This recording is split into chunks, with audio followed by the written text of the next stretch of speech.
Des propos qui semblent éloigner toute perspective de désescalade dans la région. Les frappes se poursuivent sur le sol iranien. En l'espace de 13 jours, 6000 cibles atteintes par les États-Unis, parmi lesquelles plus de 90 navires, dont une trentaine de poseurs de mines. Israël, de son côté, pilonne toujours et la République islamique et le Hezbollah au Liban. Frédéric Simon, vous êtes le correspondant d'Europe 1 à Tel Aviv. Le programme nucléaire iranien, à nouveau pris pour cible ces dernières heures. En effet, l'armée israélienne a confirmé qu'elle avait bombardé le site de Talégan dans les environs de Téhéran, une installation déjà prise pour cible par Tsahal en octobre 2024 et qui avait été en partie reconstruite depuis.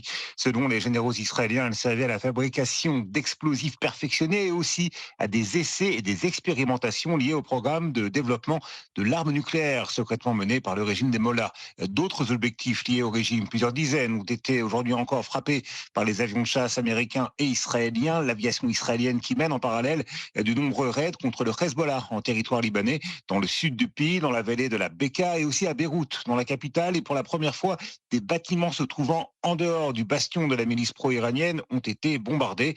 En dépit de ces frappes, le Hezbollah parvient à poursuivre ses tirs de roquettes vers le nord d'Israël, visé très fréquemment depuis hier soir. Les troupes israéliennes déployées au sud du Liban commencent, quant à elles, à mener des opérations ponctuelles avant, très probablement, une offensive terrestre de grande ampleur.